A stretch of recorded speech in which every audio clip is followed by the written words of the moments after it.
அனைவருக்கும் வணக்கம். நான் பிரபாகர் ஜோதிடர். ஓம் சிவாய நமக. சிவசக்தி திருச்சிற்றம்பலம். இன்று பிறந்த நாள் காணும் அனைவருக்கும் வாழ்த்துக்கள். அதே போல இன்று திரும்ப நாள் காணும் அனைவருக்கும் வாழ்த்துக்கள். இறைவனுடைய அருள் பரிபூர்ணமாக உங்களுக்கு கிடைக்கட்டும். உங்களுடைய மனம் எதை என்னை ஆசைப்படுகிறதோ அந்த ஆசை நிறைவேற்றும் என்று எம்பெருமான் சிவபெருமானிடம் அடியேன் வேண்டிக் கொள்கிறேன். இப்போ நான் என்ன சொல்ல போறேன்னா, இன்றைய நாளுடைய நிலைப்பாடு தான் சொல்ல போறேன். கற்றுக்கொண்டு பயன்பெறுங்க. விஸ்வாசி மார்கழி 4 இன்று வெள்ளிக்கிழமை, ஆங்கில வருடம் டிசம்பர் 19, 2025. இன்று அனுமான் ஜெயந்தி கொண்டாடப்படுகிறது. அதே போல் அமாவாசை. அனுமான் மூல நட்சத்திரத்தில் பிறந்தாரு. ஆனால் இன்று கேட்ட நட்சத்திரம். கேலண்டர்லாம் இன்னைக்கு தான் அனுமான் ஜெயந்தி சொல்லி போட்டிருக்காங்க. மூல நட்சத்திரம் நாளை அதிகாலை 12:04 தான் மூல நட்சத்திரம் பிறகுது. ஆனால் இன்று கேட்ட நட்சத்திரம். ஆனால் கேலண்டரில் அனுமான் ஜெயந்தி இன்றைக்கு தான் சொல்லி போட்டிருக்காங்க. உண்மையிலேயே பார்த்தீங்கன்னா சனிக்கிழமை தான் அனுமான் ஜெயந்தி கொண்டாடணும். கருத்தில் கொள்ளுங்கள்.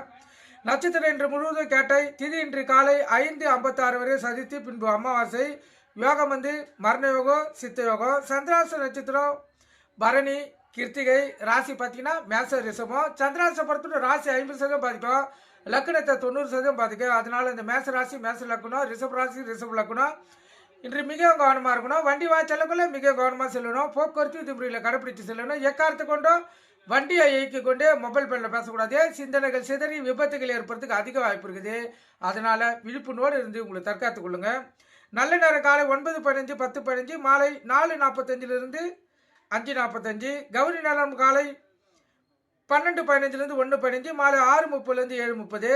இந்த கௌரி நல்ல நேரத்தில் புதுமண தம்பதிக்கு சாந்தி முகூர்த்தம் அமைப்பது, குழந்தை பாக்கி இல்லாத பயன்படுத்துவது. எந்த ஒரு நல்ல காரியத்தை கௌரி நல்ல நேரத்தை பயன்படுத்தலாம் வாழ்க்கையில் ஜெயிக்க முடியும். அது கூட சேர்த்து சுபவரியை சேர்த்து பயன்படுத்தினா 100% வெற்றி பெறலாம். இன்று வெள்ளிக்கிழமை என்பதால் சுக்கிர பகவான் தான் வரநாதன். அவரே இன்றைய கதாநாயகன். சுக்கிரவாரம் பார்த்தீங்கன்னா காலை 6 to 7, மதியம் 1 to 2, இரவு 8 to 9. சுக்கிரவாரம் முடிஞ்சதும் புதன்வாரம் 1 மணி நேரம் சுபவர.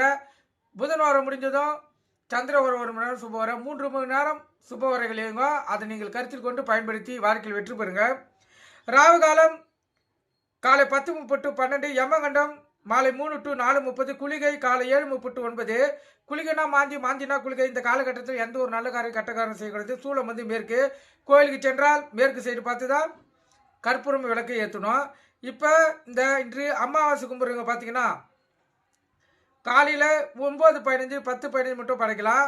அதே போல் கௌரி நல்ல நேரம் மதியம் 12:15 1:15.